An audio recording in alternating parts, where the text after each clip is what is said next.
Hello நேயர்களே, வணக்கம். எப்படி இருக்கிறீங்க? நான் இன்றைக்கு சந்திக்க வந்திருக்கிற நபர் பிரபா நமசி. இவர்கிட்ட நான் வந்திருக்கிறது விசிட்டிங் விசாவை பற்றி நிறைய வீடியோக்கள் இவர் கொடுத்திருக்கிறார். லட்சக்கணக்கில் ஓடினது. நிறைய பேர் இவர்கிட்ட வந்து வீடியோக்கள் எடுத்து கொண்டு போயிருக்கிறார். ஆரண்டா இவர் ஒரு பைனான்சியல் கன்சல்டன்ட் இருக்கிறார். மற்றது நீங்க லோ ஆபீஸ்ல ஒர்க் பண்றீங்க. ஓகே, இவரை பற்றி நாங்கள் இன்றைக்கு தொடர போற விஷயம் விசிட் விசா இங்க நடக்கிறத பற்றிய விஷயங்களை தான் நாங்க தொடர போறோம். நீங்கள் தொடருங்க பிரபா நமசி. வணக்கம் நேயர்களே. நாம் பைனான்சியல் கன்சல்டன்டாக கடந்த 20 வருடம் வேலை செய்து கொண்டிருக்கிறேன். 20 வருஷம் வேலை செய்யறீங்க? 20 வருடமாக வேலை செய்து கொண்டிருக்கிறேன். அப்படியும் இருந்து 20 இல்லை 23 23வது வரையும் 24ஆம் ஆண்டு 24ஆம் ஆண்டு வருது.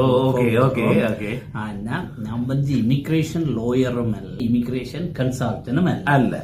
ஆனால் இந்த இமிகிரேஷன் துறையில நடக்கிறது இந்த பைனான்சிங் கன்சல்டிங் செய்கிறபடிய இமிகிரேஷன் சம்பந்தப்பட்ட பைனான்சிங் கன்சல்டன்ட் செய்ய இப்படிப்பட்ட இதுகள் கிராஸ் பண்ண. ஓகே. அதுல நல்ல எக்ஸ்பீரியன்ஸ் இருக்கு. இப்ப நிறைய எக்ஸ்பீரியன்ஸ் அனுபவம் இருக்குது. இப்ப இமிகிரேஷன் லாயர்ஸோட வேலை செய்ய, மற்ற இமிகிரேஷன் கன்சல்டன்டோட வேலை செய்ய, இந்த இமிகிரேஷன் சம்பந்தப்பட்ட பைனான்சிங் அக்கவுண்டிங் செய்ய இதுகள் கிராஸ் ரெஃபரன்ஸா வரும். அதுபடியா இதுலயும் ஒரு இன்ட்ரெஸ்ட் இருக்கிறபடியா நான் கூடுதலான ரிசர்ச் செய்வேன். கணக்கு ரிசர்ச் செய்யறீங்களா? இமிகிரேஷன் சம்பந்தப்பட்ட ரிசர்ச் செய்து உங்களோட யூடியூப் வியூவர்ஸுக்கு ஒரு இன்ஃபர்மேஷன். நானும் யூடியூப் சேனல் வச்சிருக்கேன். என்னண்டா சனத்துக்கு தேவையான மெசேஜ கொண்டு போக வேணும். அப்ப அதைத்தான் நீங்களும் செய்றீங்க. சனத்துக்கு தேவையானதை கொண்டு போறது. இப்ப இந்த விசிட்டிங் விசாவை பற்றி கதைப்போ நிறைய குளறுபடி நடந்து கொண்டிருக்கு. இப்ப முதல் ஸ்டெப் பை ஸ்டெப்பா போகும். இப்ப ஏர்போர்ட்ல அங்க நின்று விசாவை கொடுக்கறாங்க. ஒன்னும் கள்ள விசா இல்ல, அரசாங்கத்தை இதெல்லாம் கொடுக்கறாங்க. இங்க வந்த உடனே அவையிட்ட பிச்சு புடுங்கி ஊறிப்பட்ட கேள்விகள், ஊறிப்பட்ட பிரச்சனைகள், அதுகளை பற்றி கொஞ்சம் சொல்லுங்க. இது நான் தேடி பார்த்த அளவில் விசா கிடைச்சாலும் at the port of entry அரைவல்ல immigration officer Canada border servicing ஏஜென்சிக்கு சில ரைட்ஸ் இருக்கு. விசா கொடுத்தாலும் அவர்கள் திருப்பி அனுப்பலாம். ஓகே. அங்க ஸ்ரீலங்காவில் அவர்கள் விசாவை கொடுத்தாலும் இங்க உள்ளவர்கள் ஒரு ரைட்ஸ் ஒன்று இருக்குது. இவர்கள் நினைச்சா இவர் என்னவும் செய்யலாம். உதாரணத்தையே சொல்லுவோம். இங்க இருந்து எத்தனையோ ஒரு காலத்துல எம்பி மேர் போயிருந்தார்கள். ஒரு சில மேயர்ஸ் போயிருந்து கூட ஸ்ரீலங்கால அவர்களை வழியில விடவில்லை. இங்க கனடாவில் இருந்தவர்கள் அங்க போயும் விடவில்லை. டிப்ளோமேட்டிக்காக போனவர்கள் கூட ஸ்ரீலங்கா இமிகிரேஷன் கூட அவர்களை திருப்பி அனுப்பி. எனக்கு இன்னொரு கேள்வி என்னண்டா, இங்க ரெண்டு விசா எடுத்துக்க அனிமே இங்க கனடாவில் உள்ள ட்ரக் டிரைவர்ஸ் விசா எடுத்து போனாலும் போர்டர் கிராஸ் பண்ணிக்க அந்த போர்டர் அவருக்கு ஒரு இருக்குது. அவருக்கு ஏதாவது பிரச்சனைகள் இருந்தா, இப்ப இந்த ட்ரக் டிரைவருக்கு தனிப்பட்ட ரீதியாக ஏதாவது பிரச்சனைகள் இருந்தா அவர் பெரிய லோட்டோட சாமானோட லோட்டோட போய்க்க அதை திருப்பி விட்டது கனடா போர்டர் சர்வீசிங் ஏஜென்சிக்கு ரைட் இருக்குது. அதே மாதிரி தான் விசிட்டர் விசா பாரவையர்களுக்கும் at the port of entry அரைவல்ல போர்டர் சர்வீசிங் ஏஜென்சி நினைச்சா அது நேர்மையான விசாவாக இருந்தாலும் அவருக்கு அந்த அப்ளிகேஷன்ல சந்தேகம் ஏற்பட்டா திருப்பி அனுப்புவதற்கு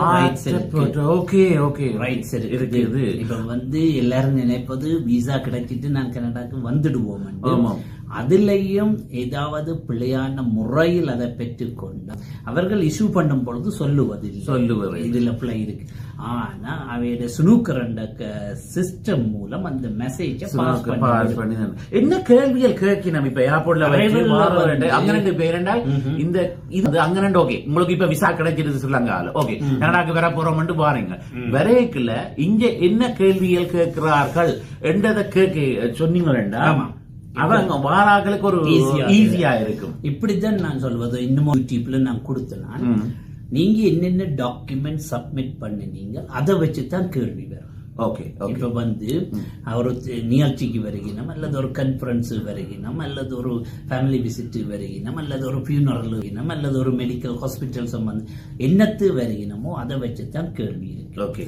அப்ப அதற்கு தயாராக வந்தா இங்கே ஏர்போர்ட்ல பிரச்சனை இருக்காது. கனடா சைட்டுக்கு நான் சொல்வது என்னன்னா, உதாரணத்துக்கு இப்ப விசிட்டர்ஸ் விசாவில் ஒரு நிகழ்ச்சிக்கு வருகினோம், சில நேரம் நிகழ்ச்சி முடிஞ்ச அப்புறம் வரவினா அப்ப அவர்கள் கேட்பார்கள் ஏன் நிகழ்ச்சி முடிஞ்சது ஏன் திரும்பி வாருங்கள்.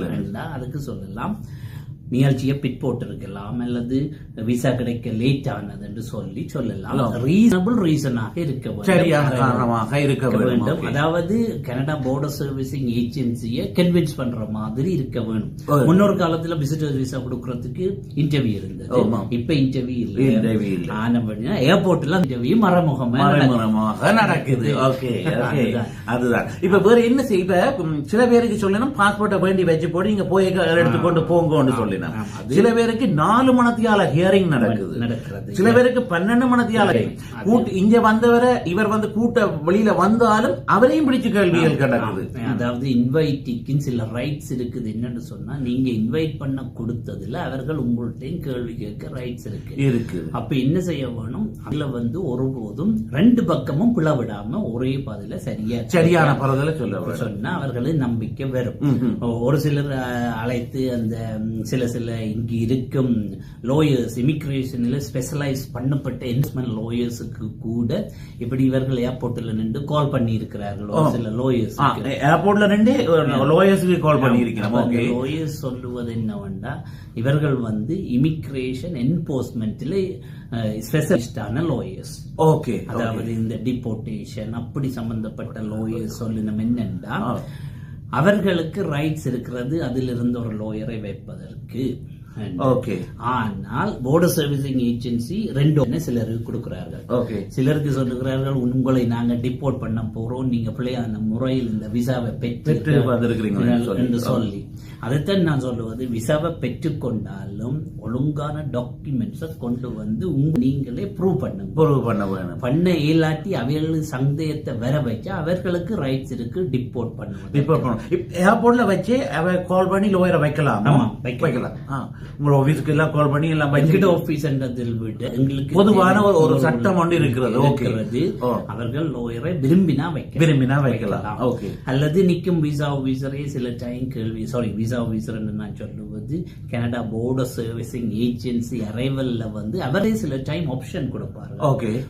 நீர் வெளியிலே போயிட்டு திரும்ப வரலாம், அல்லது ரிஃப்யூஜி கிளைம் பண்ணலாம், அல்லது டிபோர்டேஷன் ஒன்று நடக்கும். மற்றது இப்ப வார ஆள் ஸ்ரீலங்கால இருந்து வாராண்ட பெருசா இங்கிலீஷ் தெரியாது. அப்ப ஏதாவது டிரான்ஸ்லேட்டர் இமிகிரேஷனுக்கு இருக்கு. எனது நண்பர்கள் நிறைய பேர் அதுல வேலை செய்கிறார்கள். அப்ப அவர்கள் வந்து இந்த என்னன்னு சொல்லுவது officially registered translator for immigration only. இப்ப அவருக்கு இங்கிலீஷ் சரியாட்டியும் ஏர்போர்ட்ல வந்து அந்த ஹியரிங் 4 மணி 12 மணி கேட்டாலும் இப்ப எங்களுக்கு லோயர் வைக்கணும் என்றாலும் அவர் சொல்லலாம் எனக்கு இங்கிலீஷ் தெரியாது, இன்டர்பிரட்டர் தேவை என்றால் அவர்கள் வைப்பார்கள். அதெல்லாம் ஃப்ரீயா, அது கவர்மெண்ட் அரைவல் ஏர்போர்ட் கேன் ஜாக் என்ற ஒரு சிஸ்டம் இருக்கு. அப்படி நிறைய சிஸ்டங்கள் இருக்கிறது இங்கே.